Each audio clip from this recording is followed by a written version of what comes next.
Disclaimer, the views of the guests on the show are not necessarily the views of the host of the Work With Me podcast. Everything you need to discuss from the employee-employer side come to life on the Work With Me podcast. Interact with us at workwithmepodcast.com. Now live on tape from outside New York City and Philadelphia, it's Lorindy Ruse and Bob Stye.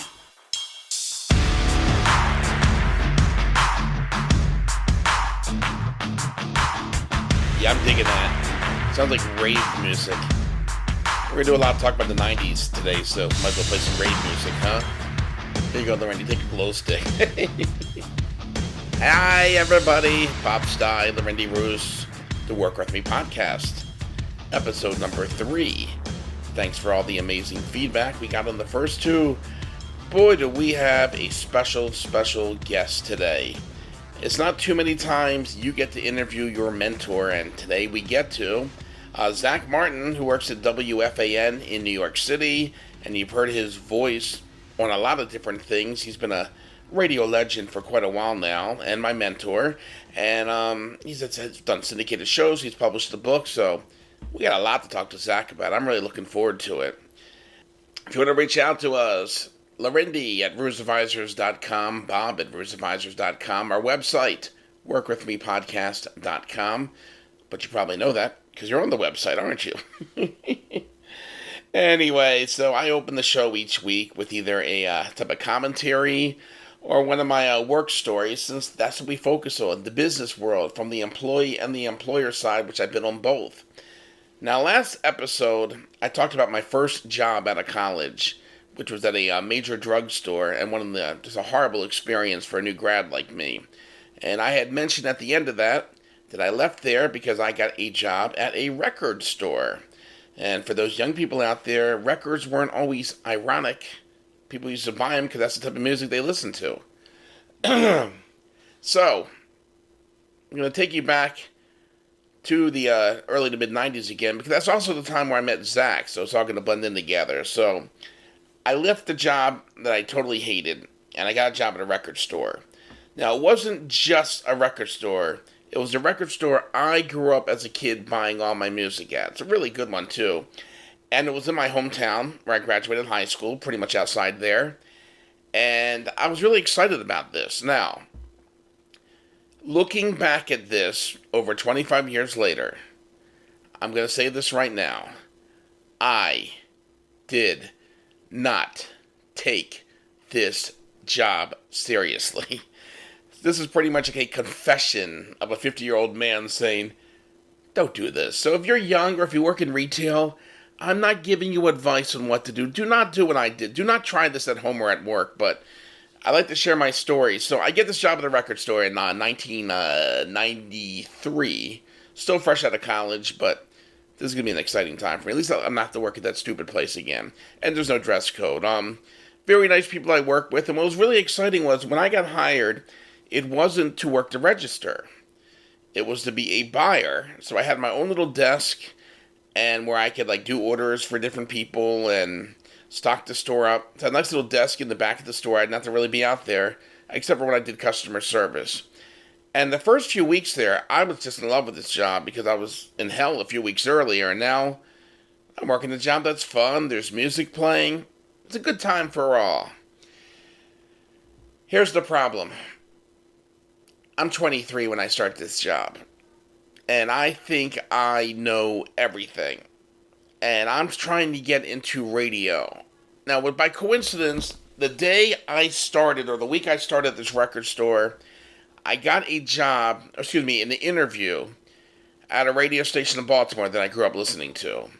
And I got interviewed, and then a few months later I got hired for a part-time job off air at the station. So, things are looking up now. I'm at the record store, and at night, a few nights a week, I'm going to be at the radio station. I'm in heaven, right? Well, here's the problem. I think I know everything. And because of the age I was then, and because of my lifestyle, I was pretty much going out 3 to 5 nights a week. No exaggeration. Pretty much every weekend we had this cheap bus from Baltimore back in the Peter Pan Trailways, where you could go to New York City for $40 round trip with a movie. So I would just drive my car into Baltimore City or outside Baltimore, park my car, very safe place, get on the bus, and then party all weekend in New York, and then Sunday come back to Baltimore and start all over again. But it was somewhere in the middle period of this job where I just started losing interest. I felt like this isn't where I should be right now. And I'm working with a whole bunch of people who are like fresh going into college with their bright lives ahead of them, and people who were my age or older. Some people, this was their career, and then some people were just trying to get out of there. I remember, like, during my first week, I was talking to a guy who, I guess he did the storage or inventory or whatever. He stayed in the back of the store, and he looked at me and goes, "You look too happy to be at this job." I'm like, "Well, what's wrong with it?" And he goes, "Let me tell you about the vortex. This job is a vortex, and it's going to suck the life out of you." Jeez. Here's what happened in the long run. I stopped caring about this job because I felt in my mind I should be in radio and not doing this job. And I didn't think it was above me. I just lost all interest. And because of that, and because of the way the record store was, I'm going to confess a few things right now, and don't do this at home, please.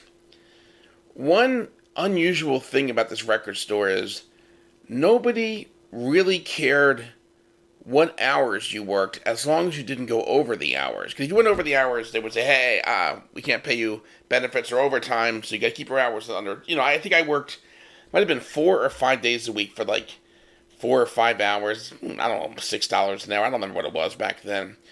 But I could pretty much come and go as I please. And I did. So if I was out late the night before, and I didn't feel like waking up and being at the store at 9, I would just come in at 11.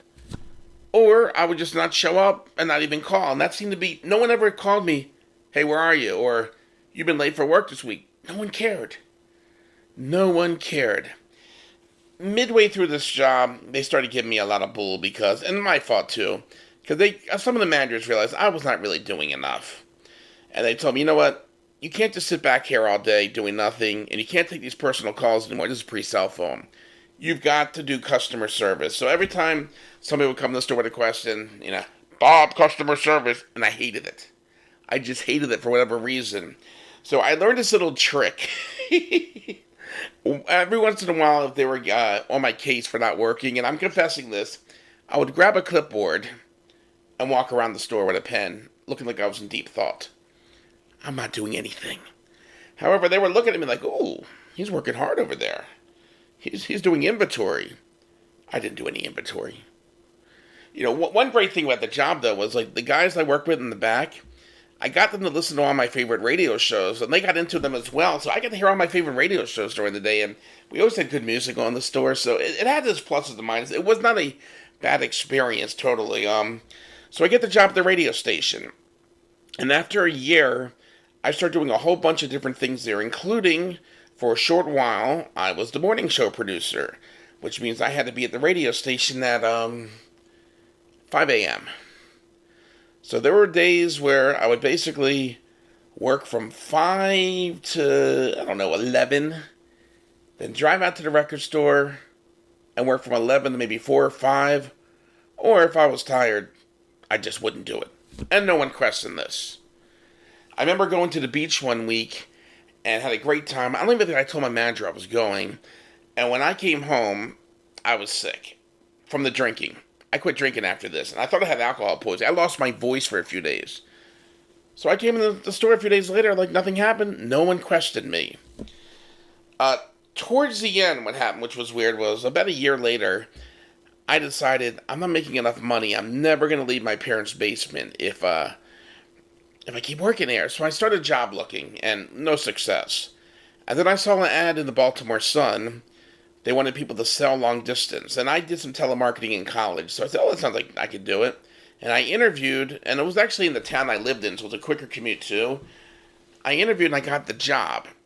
And here's where things get kind of weird, and I sort of juggled a lot of things. I get this job. At the same time, I'm not quitting the record store because I don't know how it's going to work out, this job. Then I get promoted at the radio station. I had to be at the radio station, I think, at 5:30 p.m. every night. So there were days I would literally work this new job from 9 to 4. Sometimes I would go to the record store for an hour, and sometimes I wouldn't, and nobody questioned or asked me. It's wonderful, isn't it? So about 2 weeks later, I did resign and leave. I look back at this time though, and it was really not as bad a time. It wasn't a vortex, and if I could do it over again, I would, and I think I'd appreciate it more. It was pretty stress free for the most part.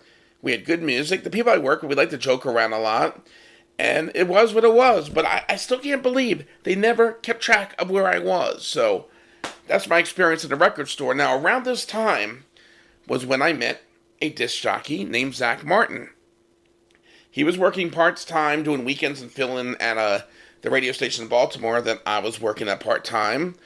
And my dad calls me one day, who was teaching at a Baltimore City college, and said, I think one of your DJs is a student of mine, and he gave his real name, which I didn't know at the time. I'm like, I don't know. Zach comes to the station, I'm like, hey, Bob, your dad's Stan, right? And I said, yeah. He goes, he's my teacher. I think Zach was in nursing school, I think. I go, oh, that's great. Zach goes, yeah, your dad said you've got some real radio ambitions. And then Zach took me under his wing at that point and helped me out a lot. So I'm really excited to have Zack Martin here with us. Hi, Lorindy. And let me give you just a little intro here. As I mentioned, this is a guy that took me under his wing when I was a young 24. He taught me production skills. I got a job, not a job offer, but I interviewed another radio station in Baltimore, and they wanted a demo tape. And Zach helped me make this great demo tape. I didn't get the job, but he worked hard to help me try to get this job. A year later, he left to go to that radio station, and we still kept in touch. And then that radio station switched formats, and then Zach was here, there, and everywhere. I had no idea. I hadn't talked to him in years. He kind of floated around the country as DJs do. And then a few years later, after my dad passed away in 2001, I found out Zach was working in New York City. Awesome. So I emailed him through the station's website, said, hey, I reintroduced myself, gave my real name, and said, my dad died, I want to let you know. And Zach emailed me back, I'm so sorry to hear that, your dad was a good man. Here's my cell number, give me a call. So here we are years later chatting, and I remember he asked me the question, he said, so, are you on the air yet? And I said, no. He goes, why? And I said, real defeatist, because it's just not going to happen. And he said, no, it's going to happen. I want you to come up to New York next weekend. Can you? I said, yeah. We're going to go in the production room, and we're going to get you a gig. He worked hard with me to get my voice perfectly for this demo tape, which led to my first on-air gig back in 2003 in Long Island. And I've worked with him here and there since I'm working with him now. So the rest is history. It is awesome when you get to interview your mentor. So I am where I am right now because of this dude. So Lorindy, let's talk to Zack Martin. There we go, Bob. Oh, look at that little red recording light. Great. Zack, I am so happy to have you with us today. Now, so much we want to talk about with your fascinating career. I guess the first question we all have to ask is, what made you want to get into broadcasting? Oh, I was asking myself that same question today. What was I thinking? Because as I grew up, and we talked about this a little bit maybe before the actual interview, as I grew up, I don't know if I do know at one point I wanted to be a disc jockey. I was imitating Don Imus. I was listening to Imus in the morning in the early 70s on my little AM radio, getting in trouble because I would imitate some of the things that he would do on the radio. I had his records or his recordings, and I would try to pretend like I was Don Imus. As I got older, I started to pretend like I was Swingin' Rich. That was the name my dad gave me.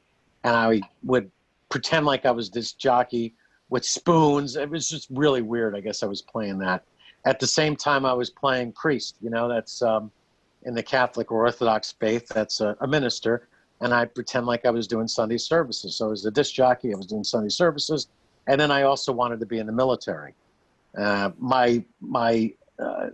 guess my dream gig of all time was to be a naval chaplain and to win a Medal of Honor, like I saw Father Callahan, when I read about this guy, Father Callahan, on the Franklin Delano Roosevelt. I thought that was the coolest of all people. And that probably was something to do with how I grew up with a really great priest. You hear all the bad stories, but this is a really good story.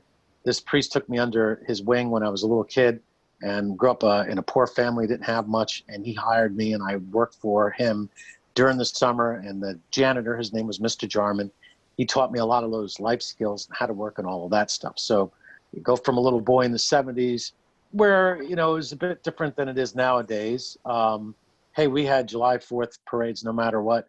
There was nothing bigger than the Veterans Day Parade or the Memorial Day Parade, all of those different things. So I grew up in a real Americana kind of area near the boardwalk on the Jersey Shore. East Keansburg, it's now considered Middletown. So it was really an enriching life, and being surrounded by those World War II vets and people like my grandparents, especially my grandma, Jean, taught me so much. So, you take those things throughout your life, especially the positive ones. And I eventually ended up going to St. John's University because I went to a Marine Academy for high school, and before that a boarding school, and I didn't want to go to Annapolis, even though I could have gotten the appointment, because I just didn't feel like doing the military stuff anymore. Because after Sea Scouts and the Marine Academy, I got like, all right, I had enough of the military. Let me go to ROTC. So that's what I ended up doing at St. John's University.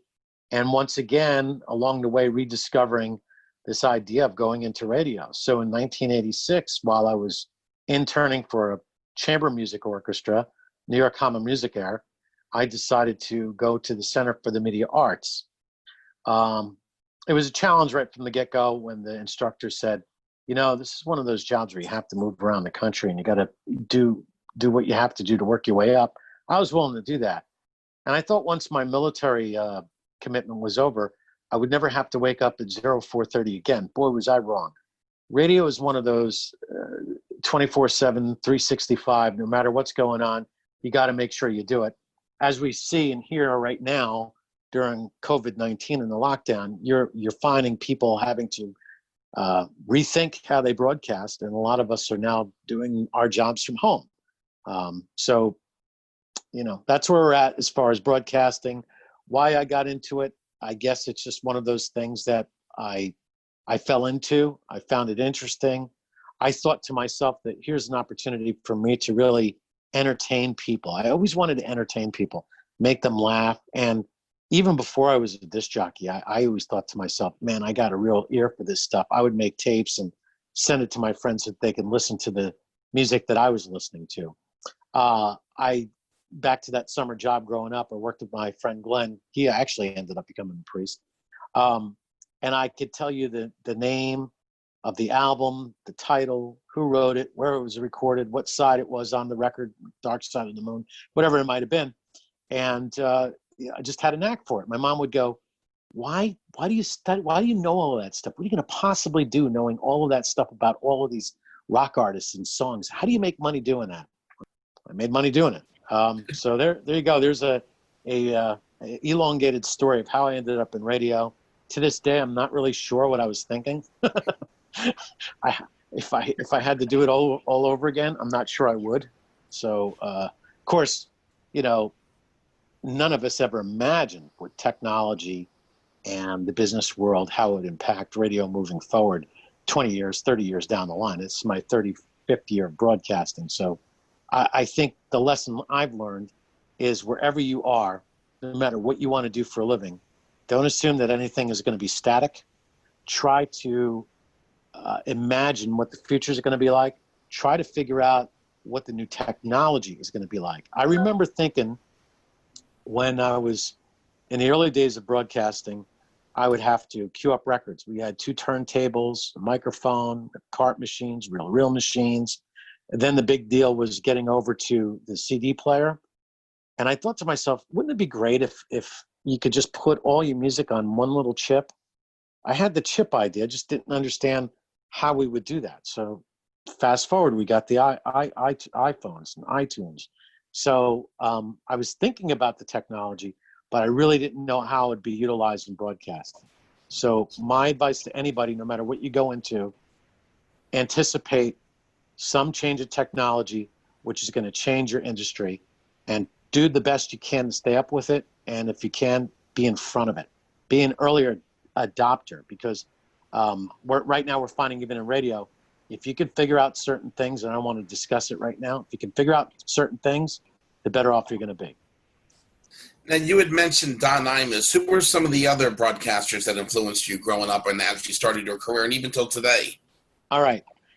I'm glad you asked. When I was little, you could either listen to ABC or NBC.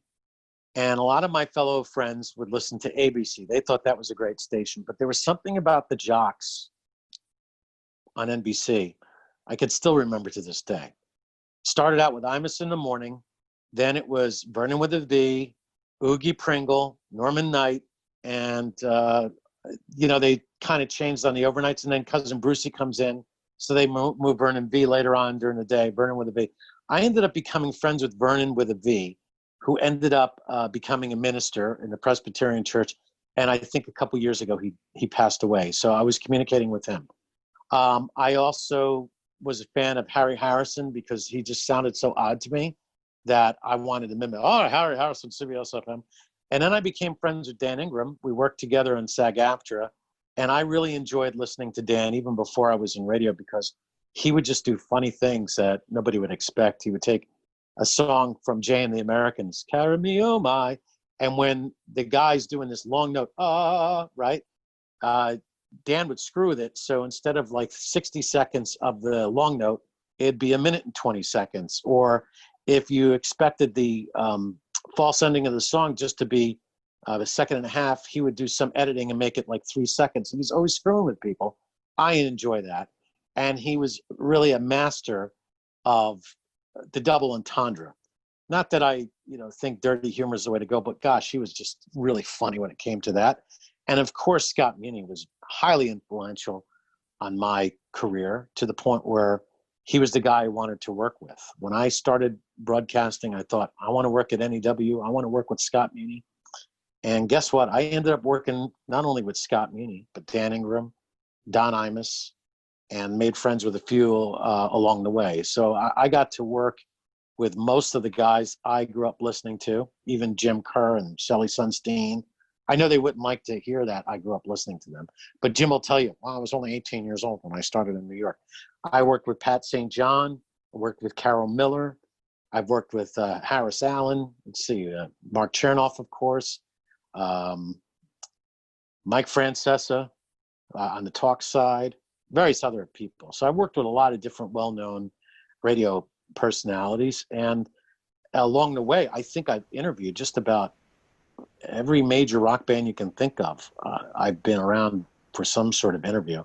So, that's something I can probably say that most people can't.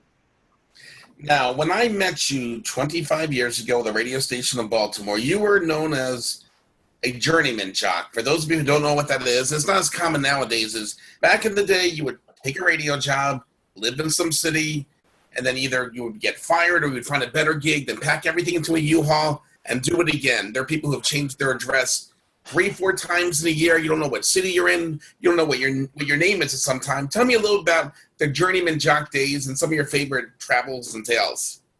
Well, I really, to be honest, never liked being called the journeyman because that was what Scott Shannon said about me when I was trying to get a nighttime gig at Y100. You might remember that station, Philadelphia. That was after I lost my job at 100X GRX. And I didn't really want to go outside that box, if you want to call it that. So when they gave it to a guy called Cousin Ed, and I don't know why, but sometimes you don't get the gig and it's got nothing to do with your talent. It's just that the right person knows the right person. And so goes the story. Even Howard Stern, if it wasn't for certain people allowing him to do what he does, he would never be there. Does that make sense? You got to be allowed to be successful.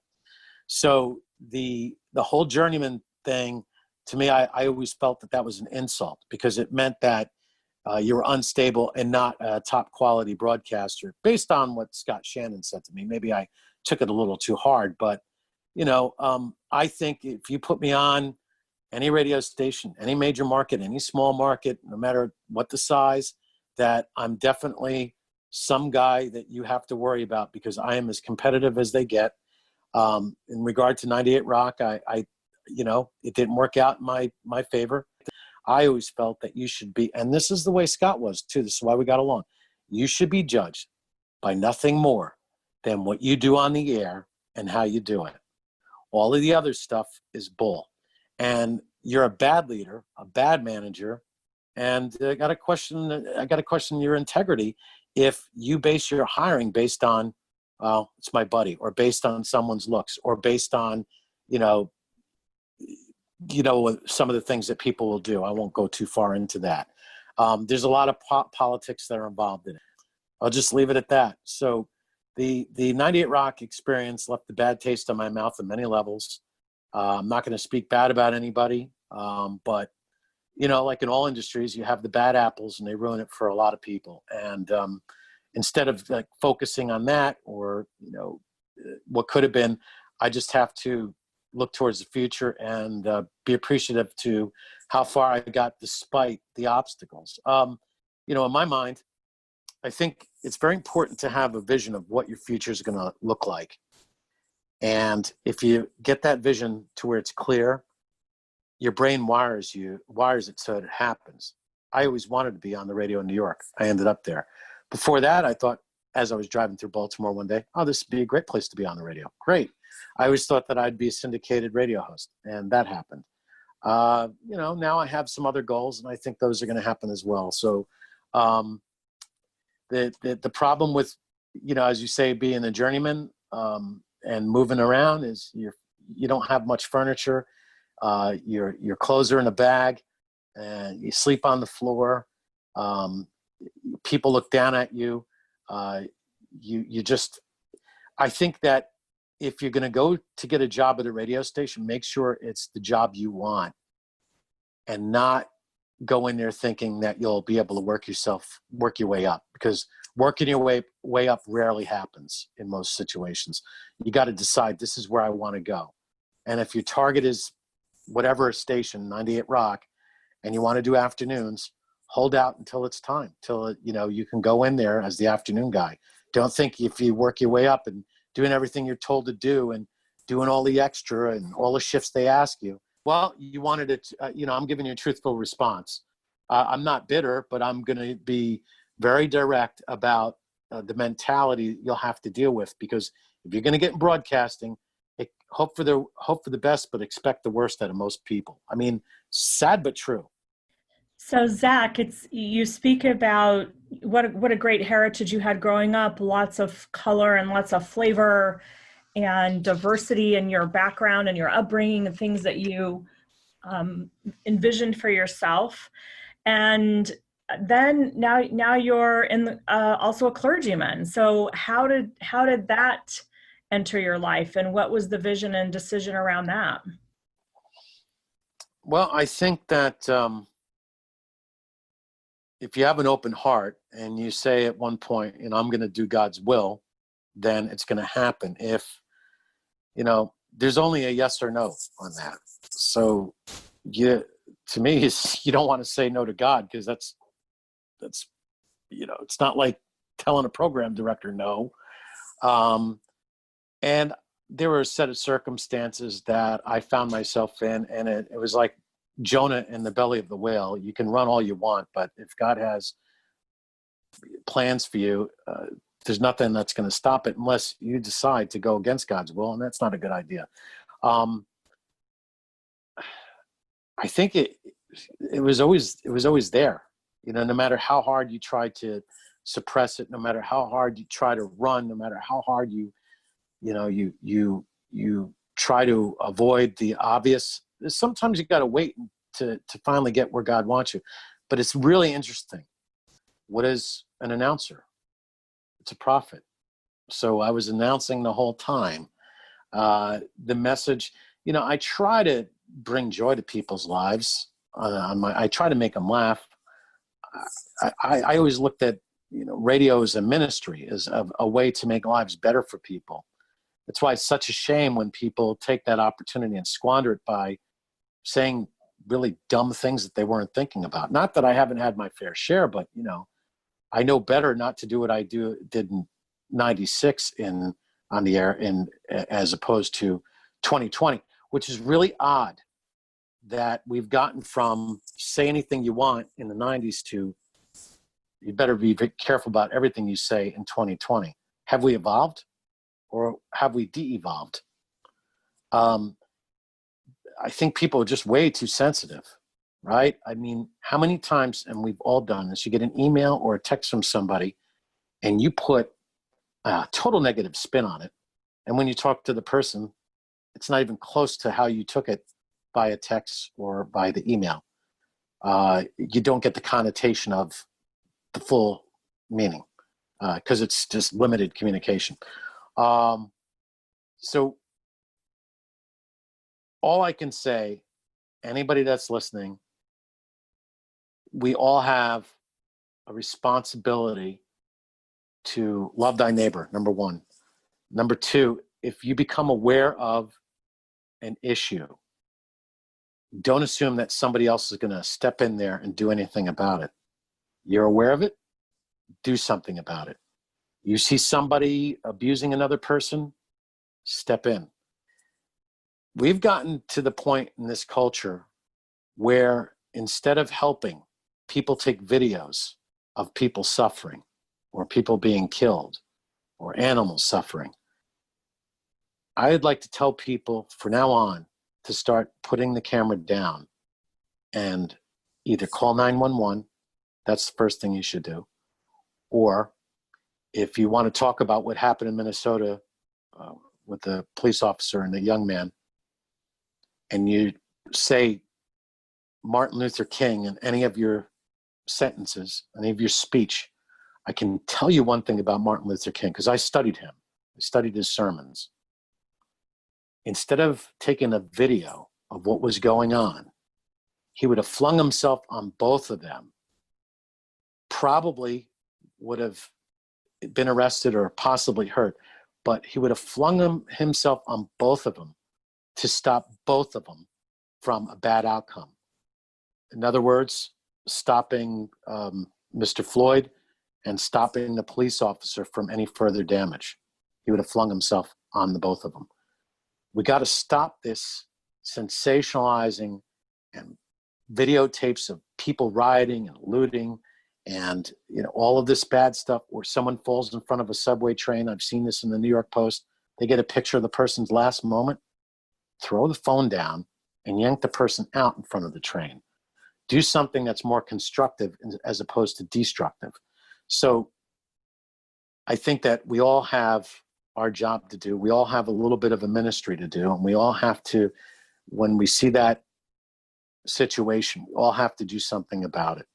Maybe you don't think you have the intellect. Maybe you don't think you have the courage. Maybe you don't think that you're going to be the difference maker. Stop thinking that way, because everybody's got enough courage. Everybody, can step in. And sometimes when you step in, you will get hurt, but at least you did it for a noble cause. So one of the things that I hear you say is that, first of all, the announcer of joy, right? And you feel like you're really responsible for bringing joy into people's lives and standing in service.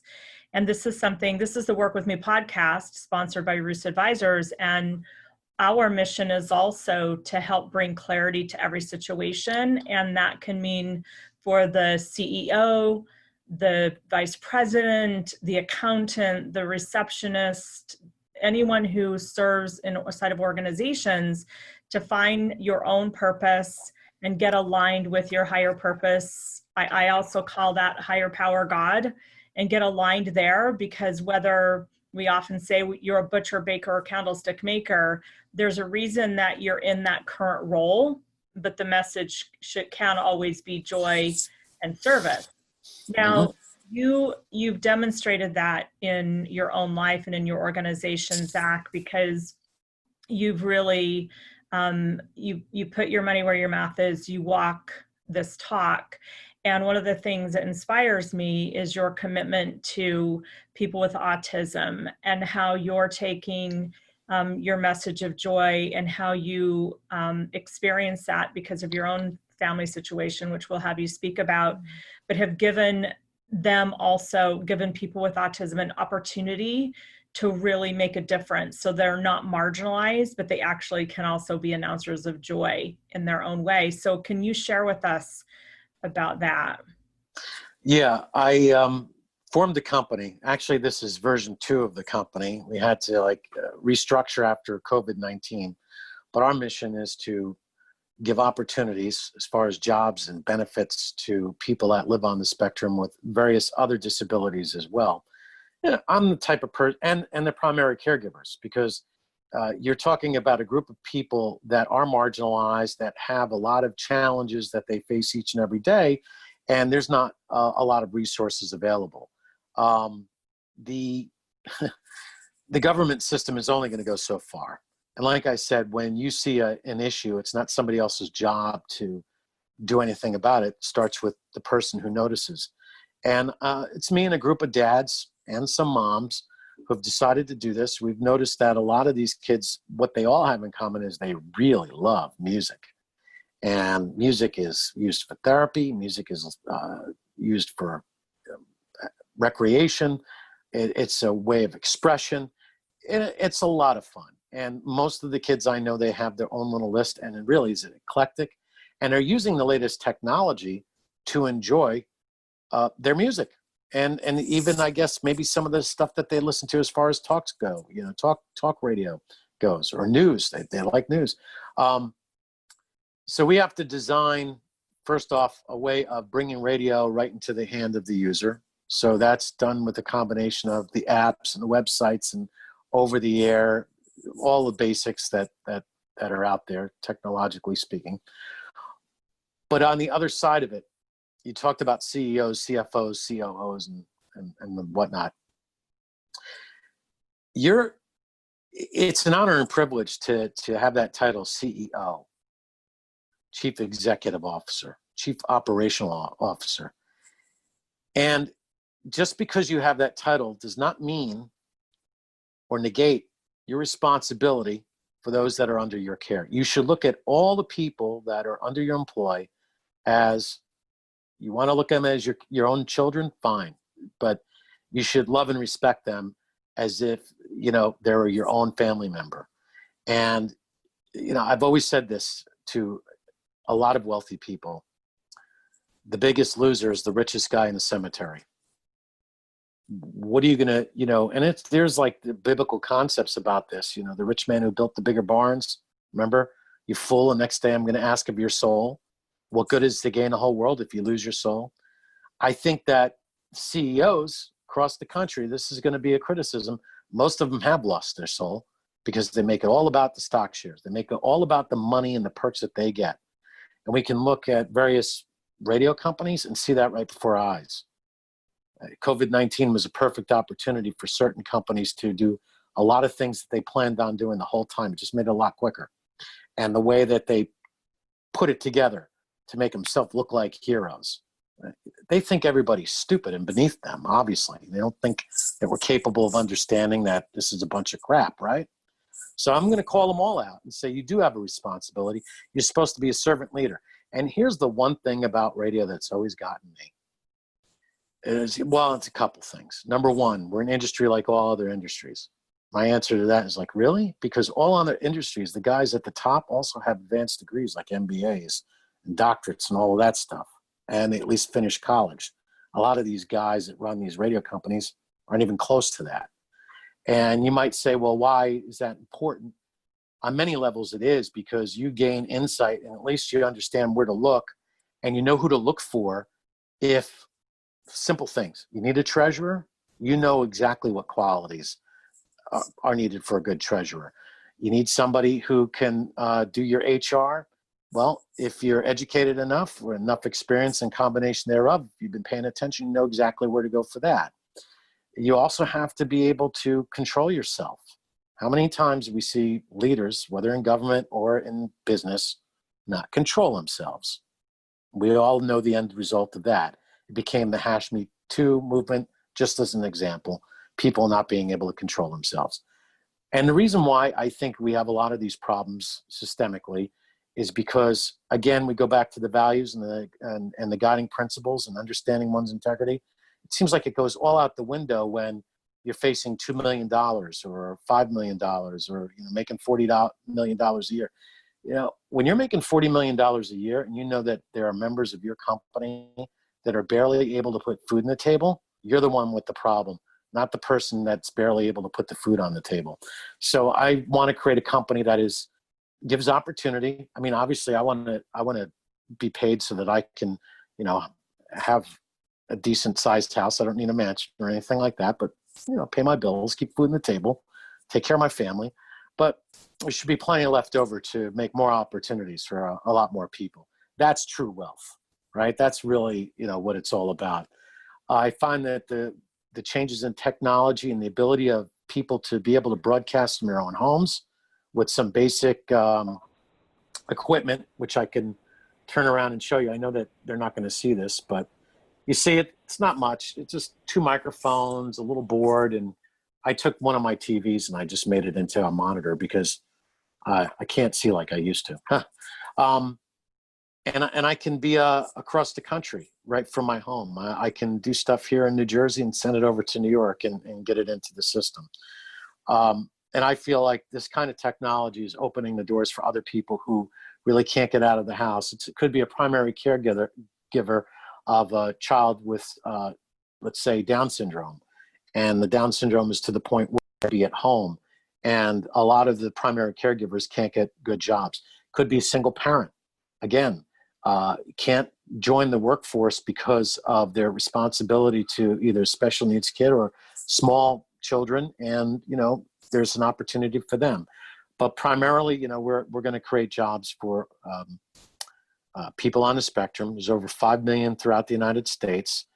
They're all going to turn around 27 at the same time. If you're familiar with healthcare and insurance, that's going to be a problem. I see that problem. So hopefully I won't be able to take care of all of it, but we'll be able to hopefully mitigate some of it. So that's the hope. Now, one thing we have in common, Zach, is we both got to work with the late, great Scott Muni. You got to produce for him for several years. What was your experience working with a man like Scott Muni?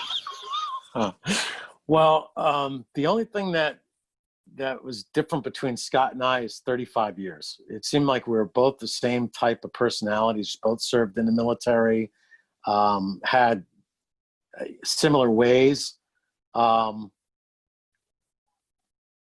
tried to make life fun for as many people. Always, he had a huge heart, always willing to help others, especially little kids. Him and I are both the same regarding that. There's some things I can't repeat because they're just too funny and personal. You wrote one time, remember when we had Let It Be the album? Remember that? Yeah. And the way it came across is that in the trades, it looked like Scott and I were driving in the car naked, listening to Let It Be from the Beatles. It was just, we both got a kick out of that. It is an honor and privilege, but Scott became part of the family over here. He would come over for my mother-in-law's pot roast.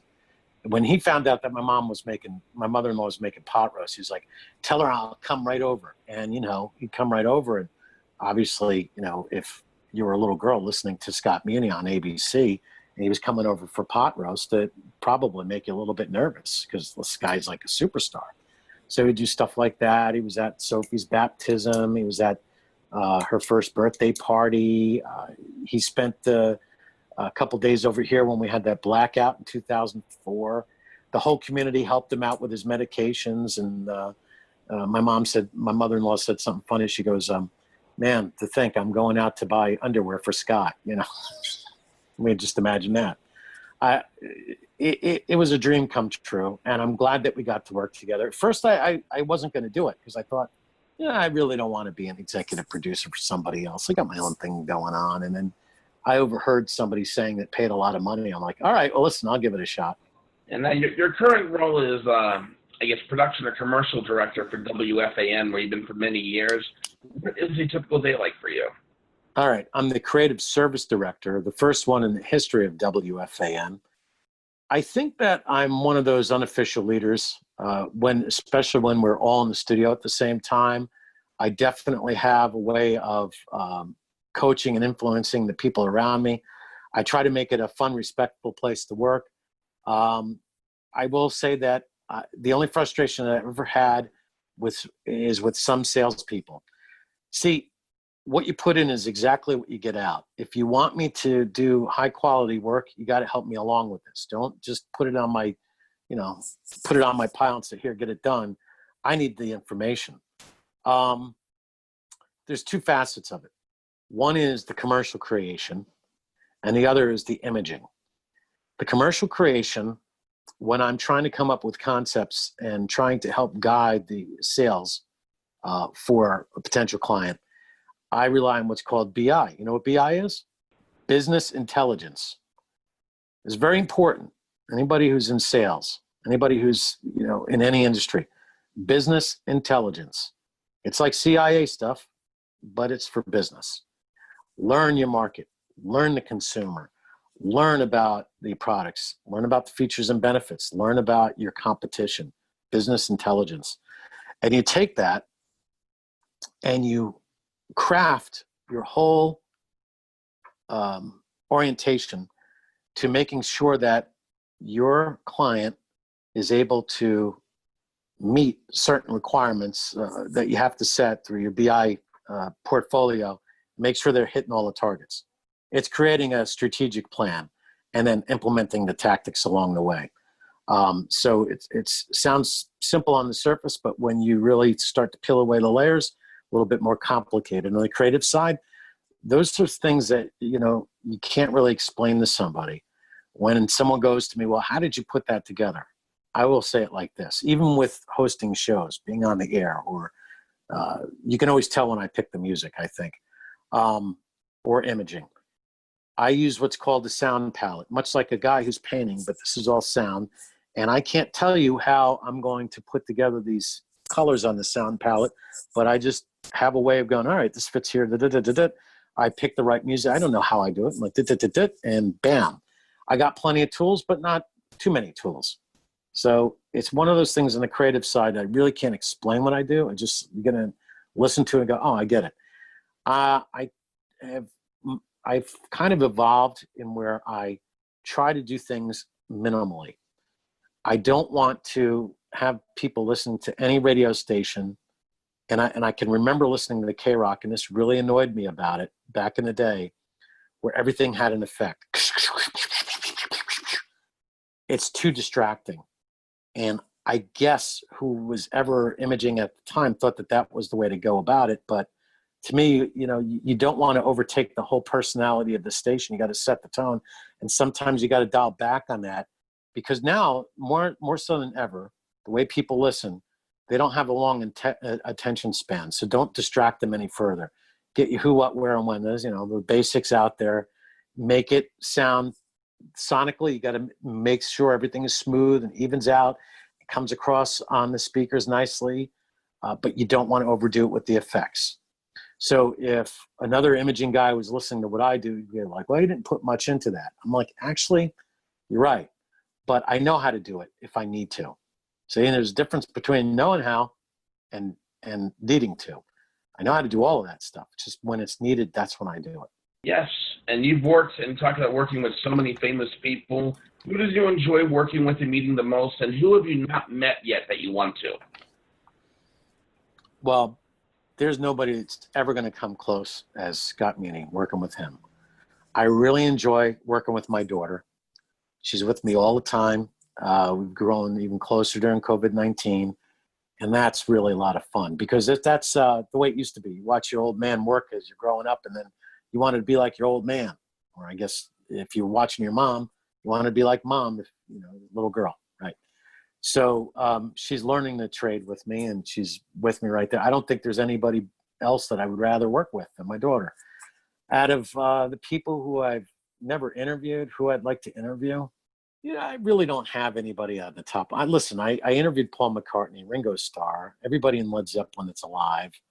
I don't really, whoever comes along, I enjoy the interview. I make them the most important person in the room. I would like to be there in the beginning, interviewing that next Beatles group. Who's that going to be? Is there ever going to be another one? I don't know, but that would be kind of cool. And having that long-term relationship. There's one kid that I really like. His name is Rich Lambert. And he's got this group called Empty Trails out of Austin. And I'm even friends with his mom on Facebook. But here's the deal with Rich. He's got a lot of talent. I don't know where it's going to go, but I just always liked that guy. I got to say, always liked that kid. So I'm bringing out a name from nobody's probably heard of yet, but maybe someday he'll be the next big thing. I don't know, but I really like him. Good guy. He's got a good heart, I can tell. And then there's some other ones. Whitney Tea is a up and comer. She is in Los Angeles right now. She grew up in New York City.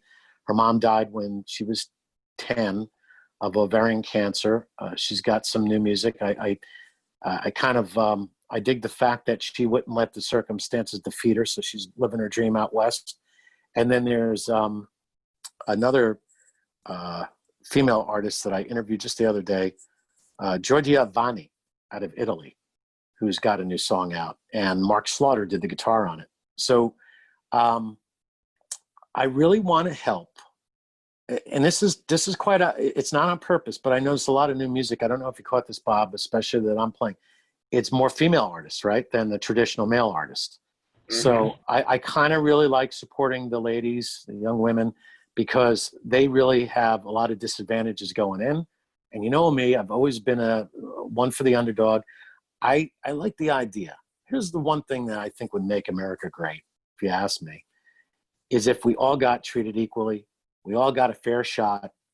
I'm not asking for handouts or special favors. Not even my daughter wants to be treated specially. She wants, her fair shot. I think if we all gave people an opportunity and we're fair and square about things, and the laws applied equally to everybody, that would be a great world to me. Obviously, it's never going to happen. But it does start with each one of us. Again, going back to when we see something that we don't like, to do something about it. If you see an injustice, say something, right? But also at the same time, don't be a hypocrite about it. Don't ask people to do things that you're not willing to do. And don't expect people to do things that you're not willing to do. So, a little bit of a social commentary along the way. But other than those people that I've mentioned, that I'm trying to, see what I can do to help them in their career. Believe me, they're helping themselves by doing it. But I like to be supportive of that.